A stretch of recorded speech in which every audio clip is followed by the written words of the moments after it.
दोस्तों, हर इंसान के लिए दुख की बात ये नहीं होती कि वो गरीब है और भूख की तकलीफ से जूझ रहा है। वो इस बात का भी मलाल नहीं करता कि वो किस घर में पैदा हुआ और कितना पढ़ पाया। मगर दुनिया का कोई इंसान ये नहीं सह सकता कि उसकी इज्जत तार तार की जाए, हज़ारों लोगों के सामने उसकी आबरू लूट ली जाए, कोई उसकी आत्मा और उसके शरीर को शर्मसार कर दे। चाहे हालात जैसे भी हों, तकलीफ़ कितनी भी बड़ी क्यों ना हो, मगर गरीब से गरीब आदमी कभी अपनी इज्जत के साथ समझौता नहीं करता। मगर इसी समाज में जब दो औरतों को हज़ारों की भीड़ के सामने कपड़े उतार कर घुमाया जाता है, उनसे ज़्यादती की जाती है, उनकी इज्जत लूटी जाती है और वो भीड़ के सामने हाथ जोड़कर खुद को छोड़ने की अपील करती रहती हैं, मगर उन्हें कोई नहीं सुनता, तो इससे ज़्यादा दुख और तकलीफ़ की बात और क्या हो सकती है। एक देश और समाज के नाते हमारे लिए इससे बड़ी शर्म की बात और क्या हो सकती है। मणिपुर से आए हमारी बहनों के वीडियो ने पूरे देश को शर्मसार कर दिया है।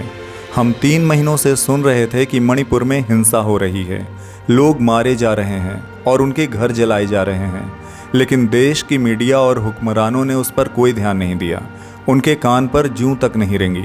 मगर 19 जुलाई को जब ये वीडियो सामने आया तो इसने पूरे देश को सन्न कर दिया, हमें सोचने पर मजबूर कर दिया कि अपने देश में अपने ही लोगों के साथ ये सब हुआ और हम कुछ नहीं कर पाए। आखिर कौन है इस वारदात का जिम्मेदार, कौन है इस वहशी हरकत के पीछे?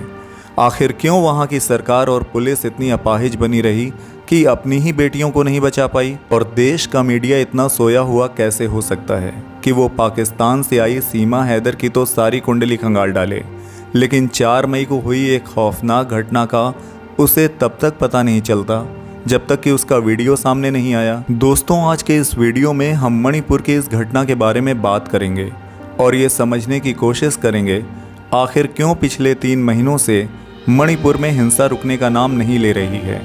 हिंसा के पीछे आखिर वजह क्या है? आखिर क्यों सरकारें इस हिंसा पर काबू नहीं कर पा रही हैं? कोशिश करेंगे कि मणिपुर से जुड़े एक एक सवाल का जवाब हम दें।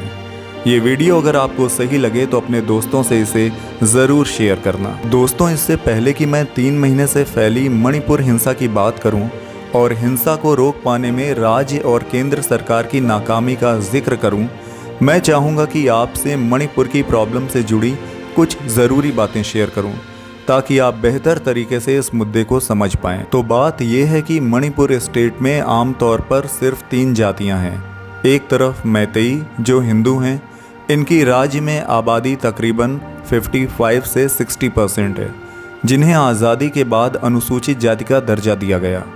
ज़्यादातर मैतेई हिंदू मणिपुर के 10% मैदानी इलाकों में रहते हैं। दूसरी ओर कुकी और नागा जनजातियां हैं। कुकी जनजाति ईसाई समाज से आती है। ये लोग राज्य की आबादी का 20% हैं, मगर मणिपुर के 90% पहाड़ी इलाकों में सिर्फ ये लोग ही रहते हैं। मैतेई लोगों की शिकायत ये थी कि लैंड रिफॉर्म एक्ट की वजह से ये लोग पहाड़ी इलाकों में ज़मीन नहीं खरीद सकते, जबकि राज्य में सबसे ज़्यादा आबादी इनकी है। इन लोगों की भी मांग थी कि इन्हें भी जनजाति का दर्जा मिले ताकि ये लोग पहाड़ों पर ज़मीन खरीद सकें। इसी बात को लेकर मैतेई ट्राइब यूनियन पिछले कई सालों से मैतेई समुदाय को आदिवासी दर्जा देने की मांग कर रही है, मगर कुकी और बाकी जनजातियों को ये बात कभी पसंद नहीं आई। 19 अप्रैल को मामला जब हाई कोर्ट पहुंचा तो मणिपुर हाई कोर्ट ने राज्य सरकार से कहा कि वो 10 साल पुरानी केंद्रीय जनजाति मामलों के मंत्रालय की सिफारिश पेश करे। इस सिफारिश में मैतेई समुदाय को जनजाति का दर्जा देने के लिए कहा गया, जिसके बाद कुकी समाज की ओर से इसका विरोध किया गया। हाई कोर्ट के इस आदेश को सुप्रीम कोर्ट में चुनौती दी गई। कुकी समाज का कहना था कि मैतेई समाज का पहले ही गवर्नमेंट जॉब्स में दबदबा है। राज्य के 60 विधायकों में 40 विधायक भी मैतेई समाज के हैं। ऐसे में अगर उन्हें जनजाति का दर्जा दिया गया तो ये लोग पहाड़ों पर ज़मीन खरीदना शुरू कर देंगे और कुकी समाज हाशिए पर चला जाएगा। इसी को लेकर 3 मई को एक रैली निकाली गई, लेकिन जल्द ही रैली ने हिंसक रूप ले लिया। कुकी लोगों ने मैतेई समाज पर हमला किया। इसके जवाब में मैतेई लोगों ने भी कुकी लोगों को निशाना बनाना शुरू किया। चर्चों और मंदिरों पर भी हमला हुआ और अब तक 150 लोग इस जाति की हिंसा में जान गंवा चुके हैं। 80 दिनों में 5000 से ज़्यादा आगजनी की घटनाएं हुई हैं। 7000 लोग गिरफ्तार किए गए हैं। हिंसा की 6000 वारदातें हुई हैं और 60,000 लोग राहत शिविरों में रहने को मजबूर हैं। रातों रात लोग अपने घरों को छोड़ने पर मजबूर हुए और गर्भवती महिलाओं को घर छोड़कर भागना पड़ा। कई बच्चे पानी में बह गए। देखते ही देखते दोनों जातियों में इतना गुस्सा भर गया कि कोई भी मैतेई या कुकी इलाके में रहने की हिम्मत नहीं कर पा रहा है और सभी इन जगहों से दूर भागने को मजबूर हैं। दोनों का सरकार और पुलिस से भरोसा उठ गया है। लोगों को ऐसा लग रहा है कि उन्हें खुद की सुरक्षा करनी पड़ेगी और हुआ ये कि दूसरे की हिंसा से बचने के लिए लोग खुद हिंसा करने लगे और हालात बिगड़ते बिगड़ते यहाँ तक आ गए। मणिपुर में इन हालातों को देखकर 3 महीने से लगातार आवाज़ें उठ रही हैं। लोग सवाल कर रहे हैं कि स्टेट और सेंट्रल में दोनों जगह बीजेपी की सरकार होने के बावजूद भी कोई कड़ा एक्शन क्यों नहीं लिया जा रहा है। देश भर का मीडिया उस पर ध्यान क्यों नहीं दे रहा है और बड़े लोग इस बात पर क्यों चुप हैं। आखिर हर दिन लोगों को हिंसा में मरने के लिए क्यों छोड़ा जा रहा है। ये भी सवाल पूछे जा रहे हैं कि अगर मानहानि के एक मामले में राहुल की संसद सदस्यता चली जाती है तो एक गलत बयान के लिए अदालत उनकी जिम्मेदारी तय करती है, तो मणिपुर की इस हिंसा के लिए क्यों राज्य के मुख्यमंत्री वीरेंद्र सिंह की जिम्मेदारी तय नहीं की जा रही है? क्यों उनसे इस्तीफा नहीं मांगा जा रहा है? अगर मुख्यमंत्री हालात नहीं संभाल पा रहे हैं तो राज्य में राष्ट्रपति शासन क्यों नहीं लगा दिया जाता?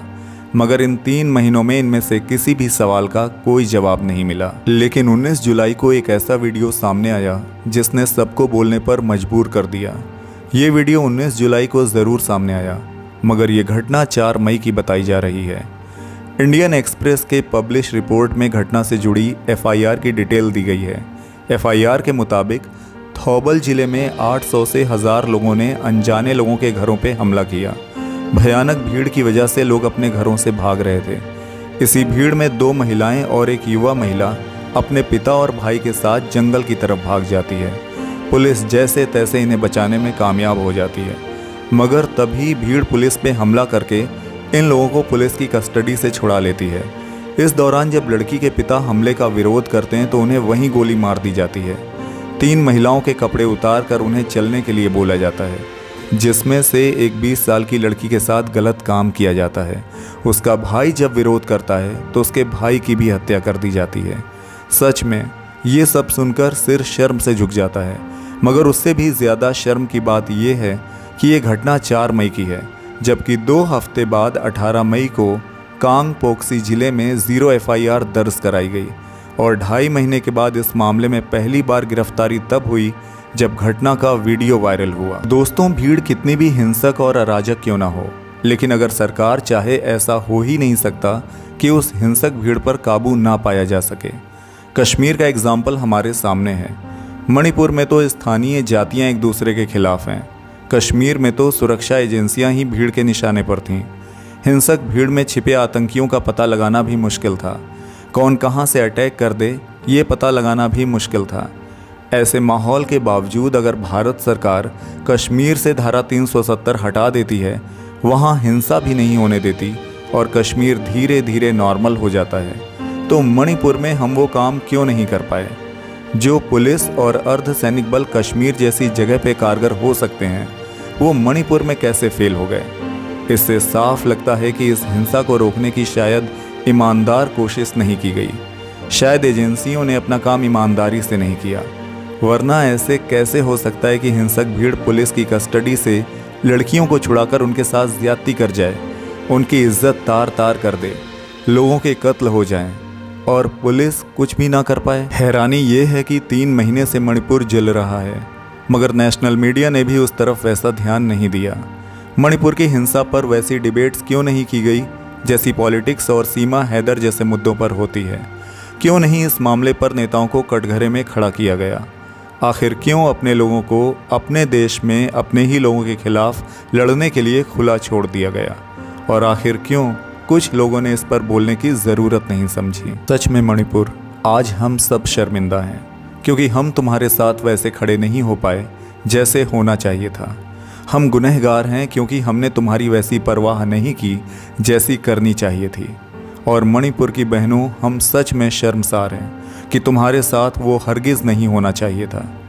मैं मयंक तमाम भारतीयों की ओर से मणिपुर के हर उस शख्स से माफ़ी मांगता हूँ जिसने इस हिंसा के बीच खुद को अकेला पाया। और मैं वादा करता हूँ कि हम वो सब करेंगे, हर वो आवाज़ उठाएंगे जो मणिपुर के लोगों को उनका हक दिलवा सके, उनके स्टेट में शांति ला सके, ताकि लोग फिर से एक नॉर्मल ज़िंदगी जी सकें। आज के इस वीडियो में फ़िलहाल इतना ही। अगर आपको ये वीडियो सही लगी हो तो और लोगों तक इसे ज़रूर शेयर करें।